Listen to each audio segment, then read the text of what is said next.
Compete against others and limit yourself. Compete against yourself and there are no limits. What does that mean, fellas?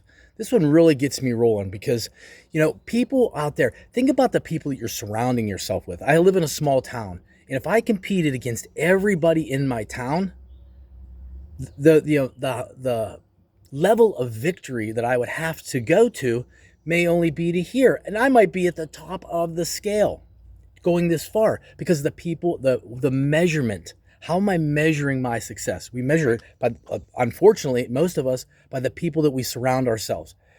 Surround yourself with people that are doing drugs, that are eating everything they want, and they're fat and out of shape. I mean, how many good fit guys or women do you see hanging around with a bunch of fat, out of shape, go nowhere people? No, it's who you surround yourself with.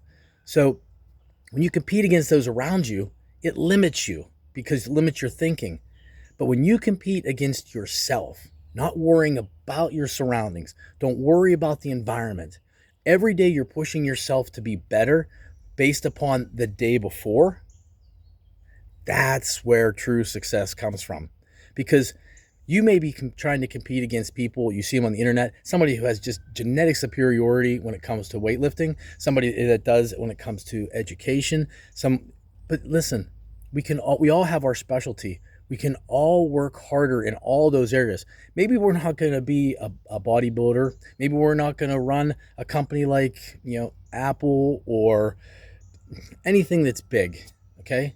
But we can get better in all these things. We cannot try to compete against those people and then have an absolute just meltdown because we can't get to be those billions.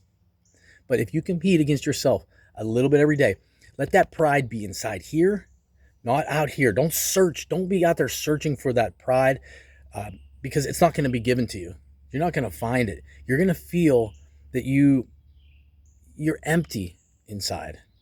I feel this sometimes too because it's like, what are we really searching for? You get to a goal and then you're just kind of like, okay, this doesn't make sense. But if every day your goal is to be a little bit better, if you can do curls with your dumbbells and you're starting out and you have to start out at 5 pounds, don't worry about what everybody else is doing. Tomorrow, can you get to maybe 6 pounds, or the number of reps that you're doing, or the number of sets? Think about this in every point of your life. When you compete against others, you limit yourself. You compete against yourself, there are no limits. So surround yourself with greatness, but let it all come from in here. Get better today, even if it's by 1%, guys, because it adds up. Take care and live the best life.